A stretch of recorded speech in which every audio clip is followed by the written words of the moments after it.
Here with a very special guest today, all the way in Hilo, Hawaii. I mean, this guy has been doing quite a lot in his career. Just dropped a brand new single recently, Yessah Blessah featuring Gucci Mane, hip hop artist Casey808. Yes, sir. Thank you for having me here, man. I appreciate you. Yeah, man. How you doing? What's been going on these days? Oh man, I'm blessed right now. A lot of work going on and just happy to be here, man. I got my head down. I haven't quite looked up yet. So I'm still just trekking. You've been steady on the grind.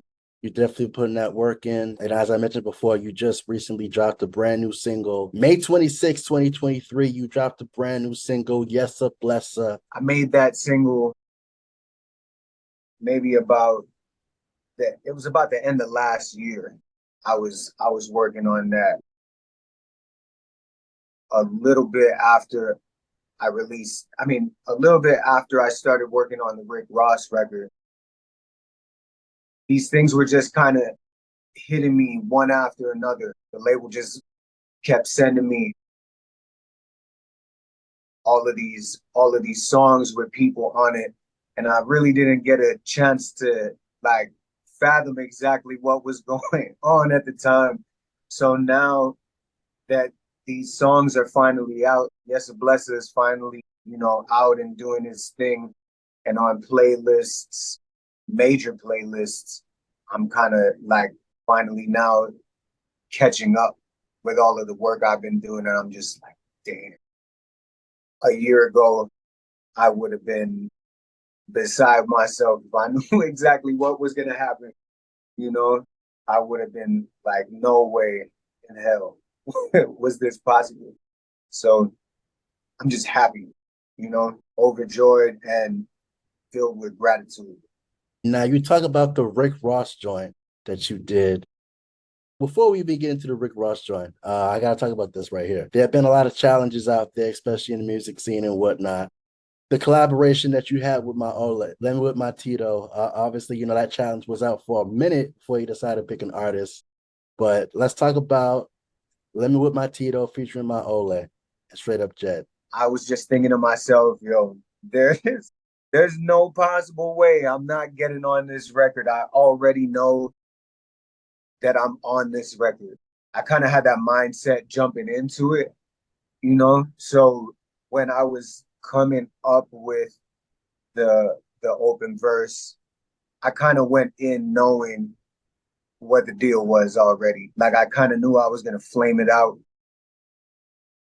and yeah, I just had fun with it. It was really me just toying around with sounds and moving my lips certain ways, produce a sound that I knew was correct for the track. It all kind of came together like that. It didn't take me too long to make.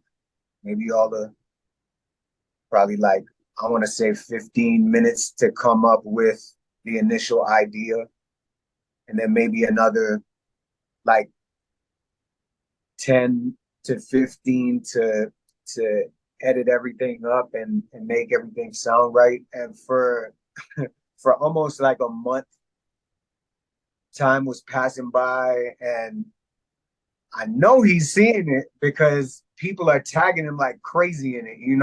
And it was running up a nice sum of views, and he just reached out after. Well, they reached out after maybe about a month. And I was surprised that he actually got back to me. I knew it was gonna happen. It just took a little time. Things don't manifest as quickly as we would like them to half the time. So, but it happened.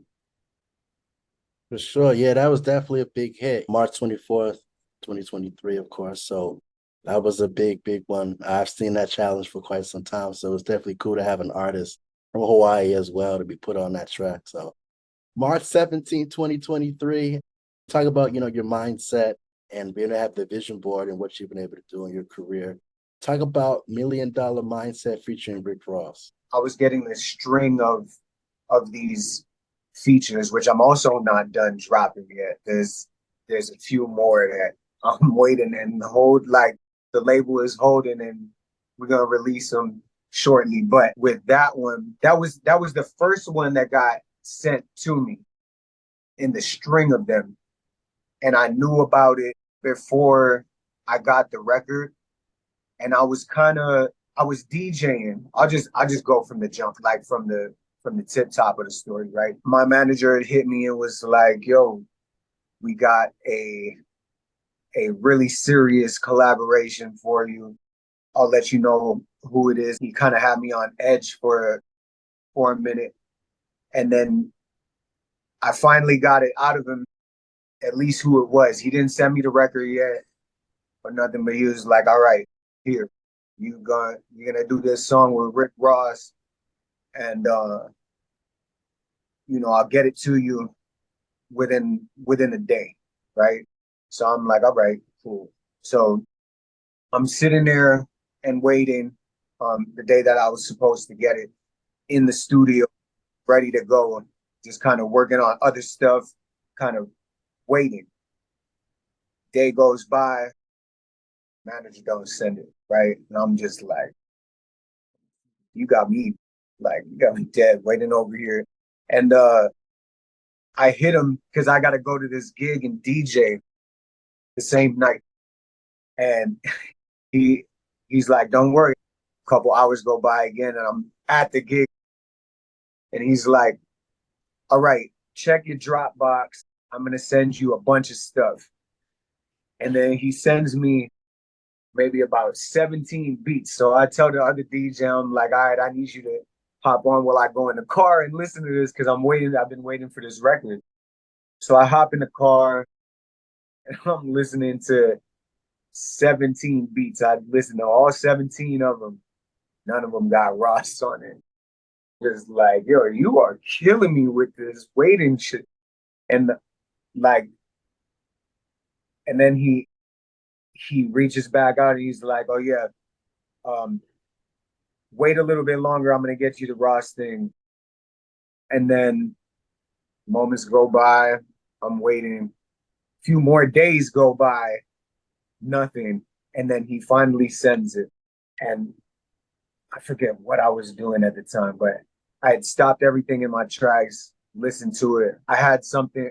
It kind of worked out like the Maoli thing. I had something right away for it. It's funny when these things like major features come through. Most of the time, I think it's like a fight or flight thing for me, and I get these things done like that. I try to make it short as possible, just in case like they're waiting for it, or I never know who's waiting for it. They kind of keep me on a need to know basis so I can focus on the creativity. But yeah, that that track, it really didn't hit me until that song released as well. And the moment that I got I got the song back and it had that Maybach music tag on it, that was kind of like the eye-opening moment, like, holy shit. But yeah, that was the start of this stint of features. And actually the Maoli song and the Rick Ross song dropped on the same day too. Another collaboration that I stumbled on, when I was looking through your catalog of music, September 25th, 2017, you did a song On You featuring Tory Lanez. I was going through a divorce right then and there. Tory Lanez was what I was listening to like habitually through the whole process.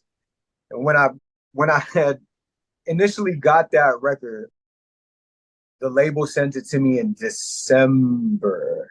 So I'm like, I was sitting on it for a while before I dropped it. Yeah, with that one, I would still say I was finding my sound. I didn't really have the sound that I have today with that because that song was in 2016, so it's pretty old.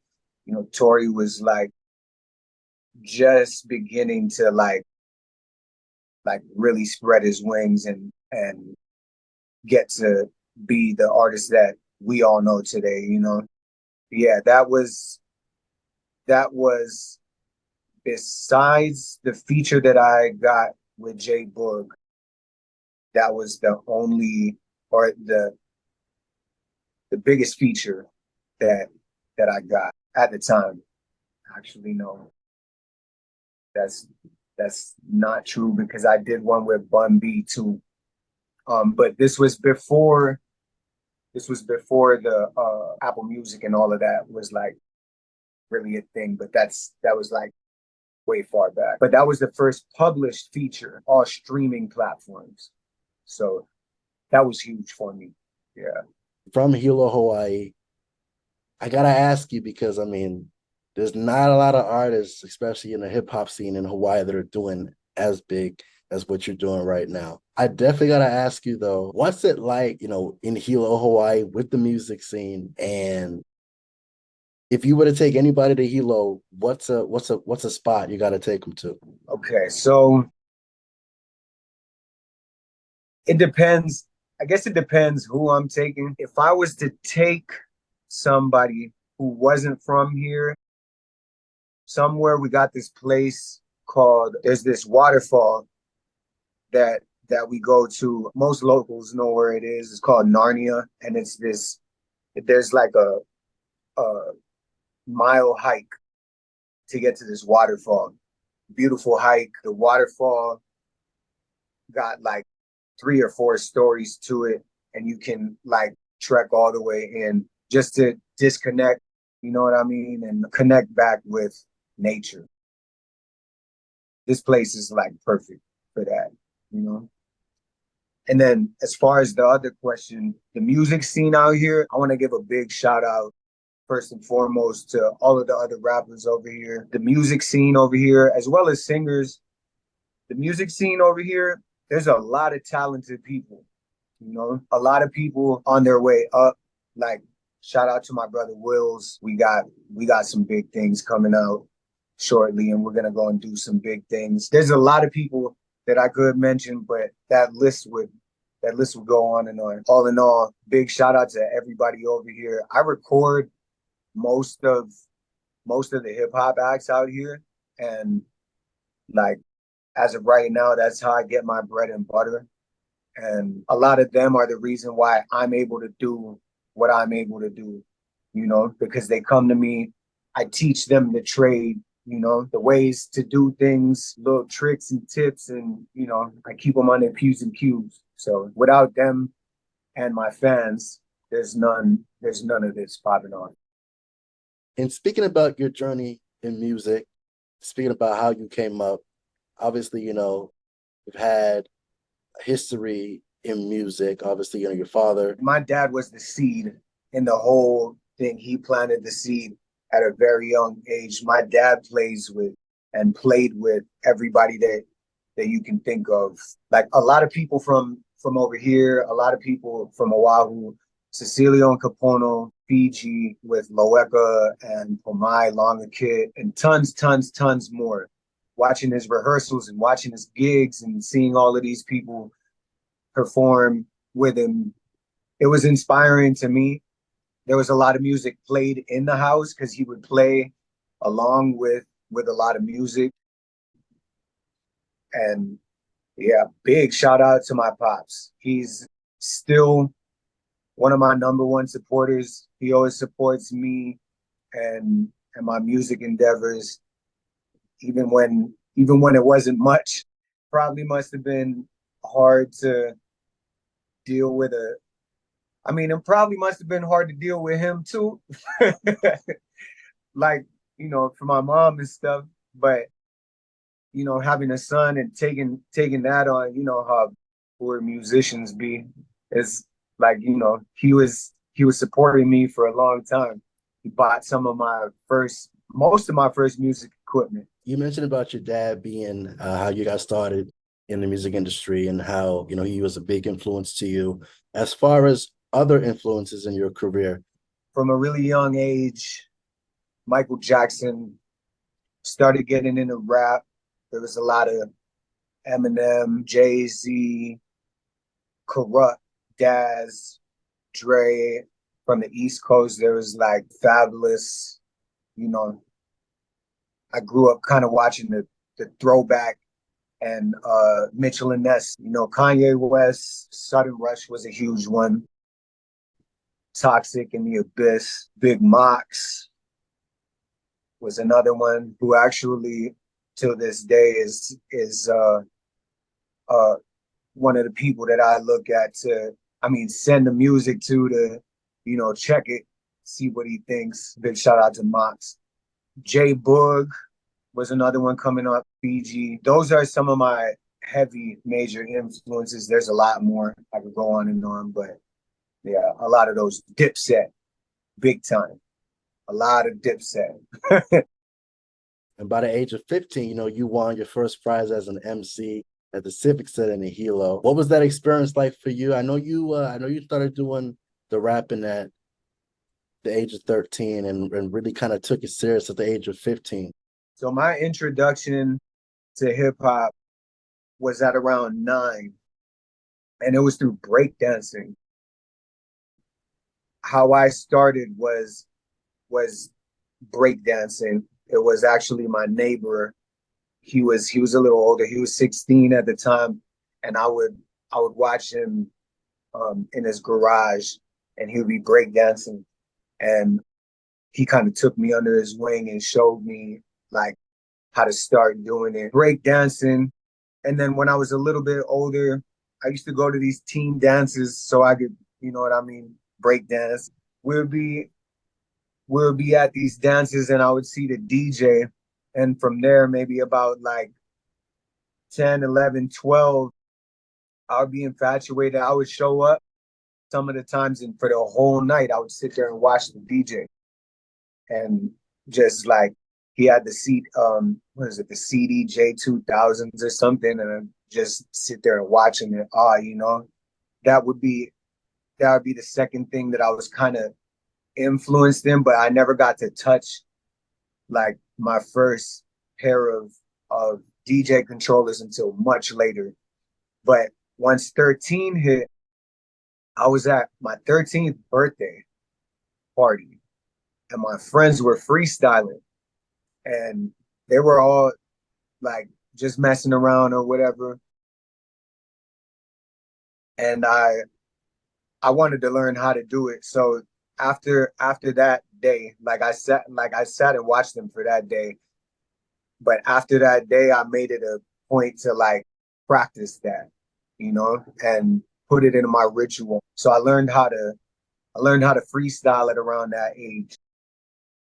And then getting into, you know, 14 and 15, I started realizing that I was kind of good at it. You know, we would just freestyle amongst friends and stuff. And I think I recorded my first songs on some mini DVs before then. The Civic Center, that freestyle battle was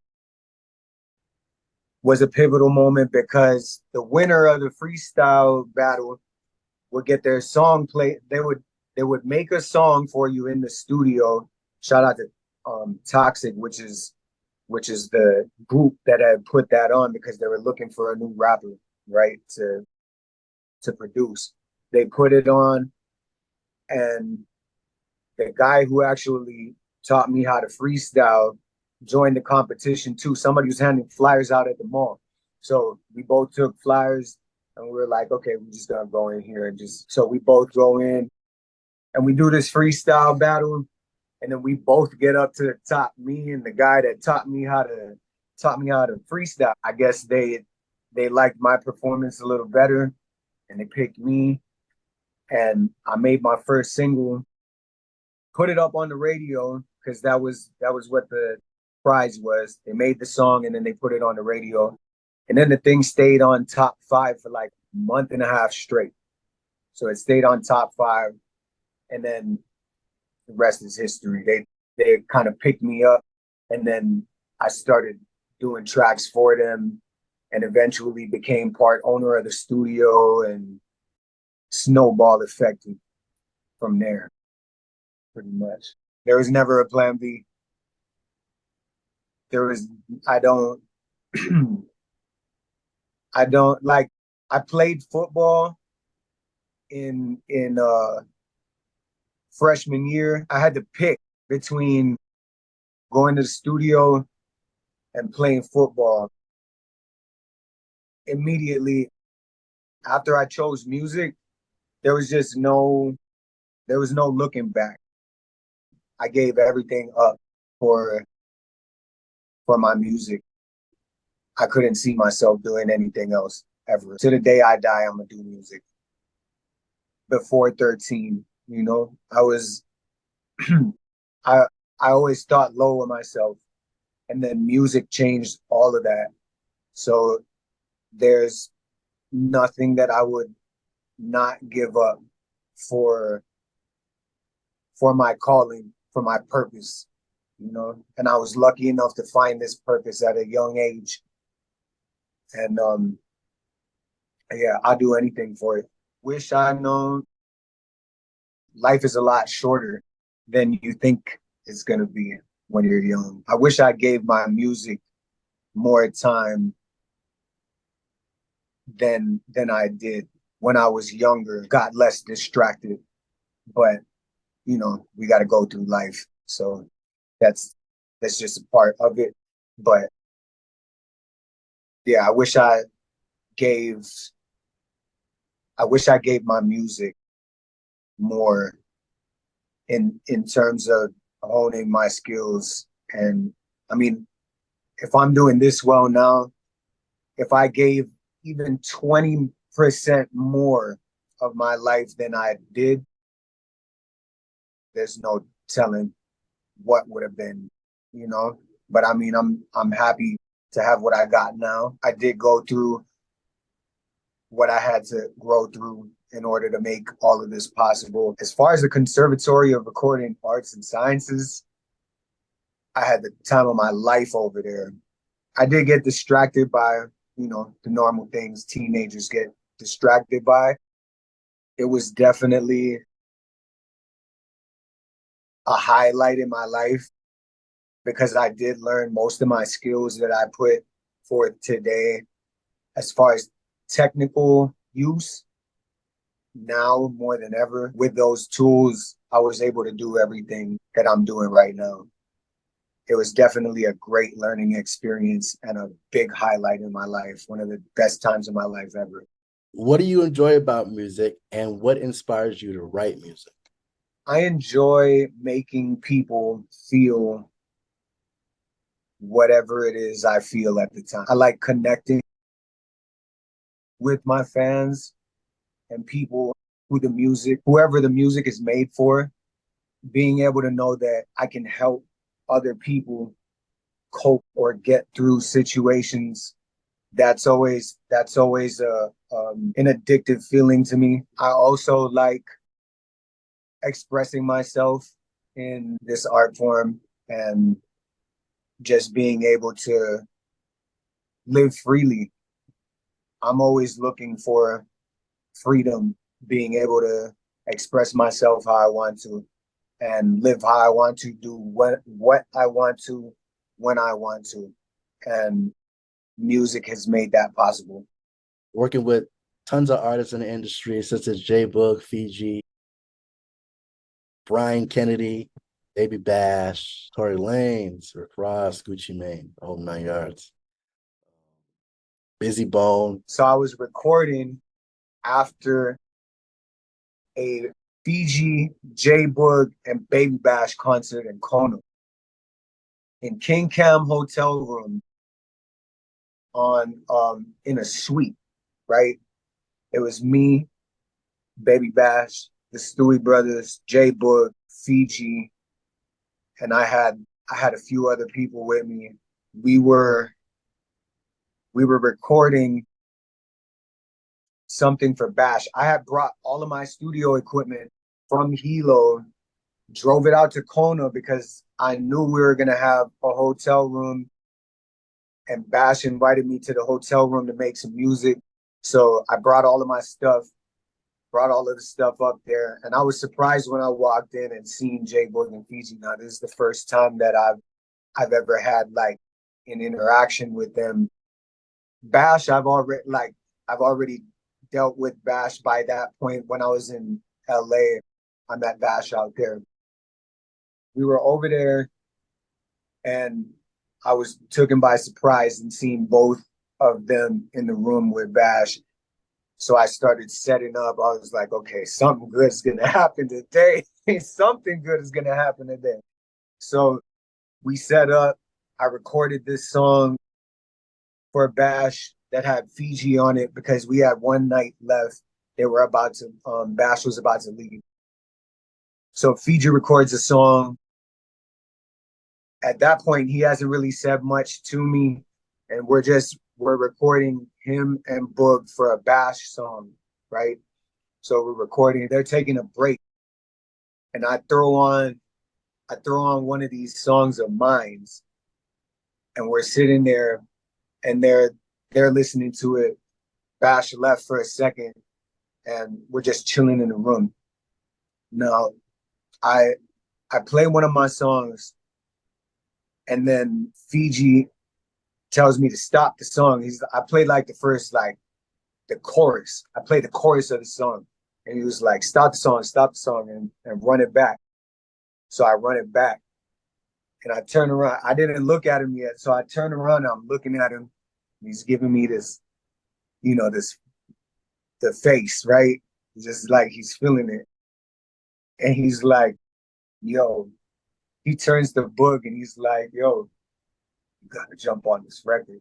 I was like, oh shit. I knew I brought this stuff for a reason. I knew I pulled all of this stuff out of this room for a reason and brought it halfway across the island. So he got Boog writing to the song and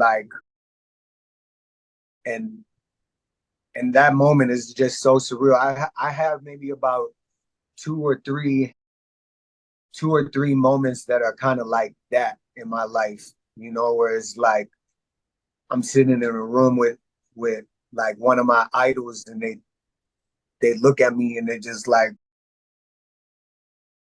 that's got to be one of the biggest things for me, is like the biggest just joys is turning around and looking at people that I looked up to my whole life, just like really messing with the music, you know what I mean? So big shout out to Fiji and big shout out to Boog for jumping on that.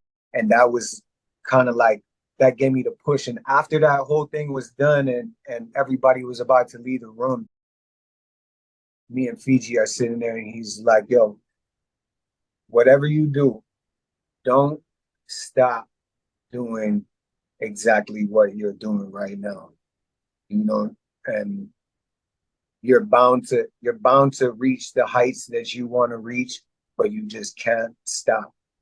Like there's nothing else. Just put this on the front burner at all times and keep it there. One of the most memorable moments in my life. You do some things in the Hawaiian scene, mix it with a bit of party atmosphere and whatnot. How would you describe yourself as an artist? I would describe the genre of music to be island urban. It's a mix of what I grew up on and what inspired me. I'm trying to trailblaze something that nobody has ever done before. So it is going to be an awkward situation up until like the whole path is carved out and everybody gets it, But I know that everybody will get it. It's just taking a while to blaze this path and create something that's never been created before. But island urban is just what I like to embody. The mixture of the two, island and hip hop, trap, boom bap, drill, whatever it is, like island reggae, heavy reggae roots, So it's a mixture of the two.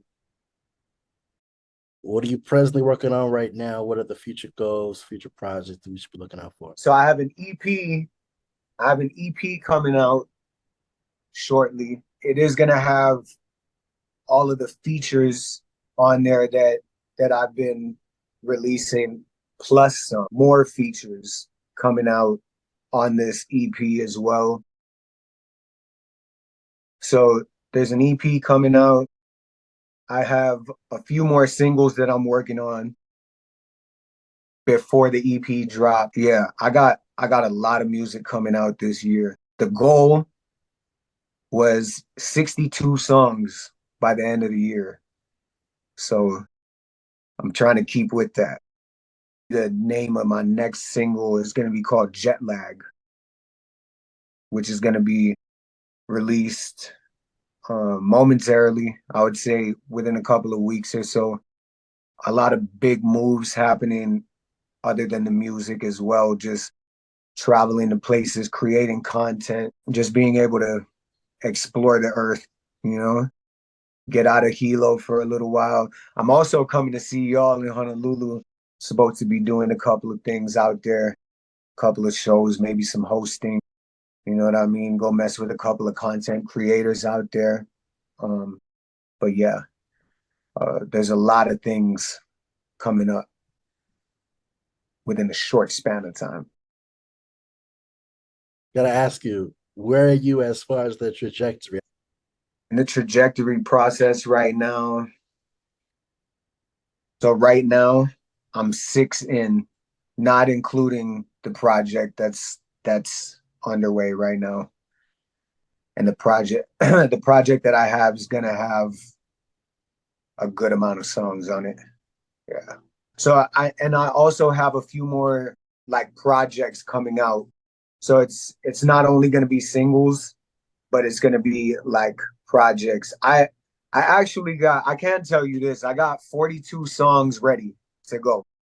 Like cooked up, ready to go, mixed, mastered, sitting in a Dropbox somewhere, you know? We got a specific plan for it.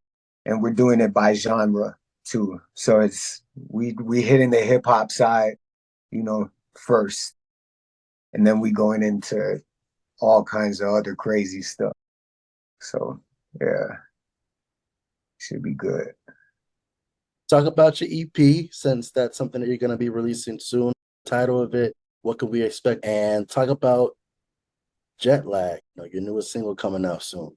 Jet Lag is a song that I wrote when I was on the plane coming back home from going to New York. I was in New York one day, and then we drove down to Philly the next day, and then we drove to New Jersey the next day. I was bouncing back and forth, and we were doing all kinds of stuff like with the label. So my label Contra, shout out to Contra, by the way. They make all of this possible. Contra Worldwide Recordings and my boy A and my guy Hawk. They made all of what's going on right now with the features possible. And they had me moving all over the place. And I was writing this song when I was on my way back from that trip.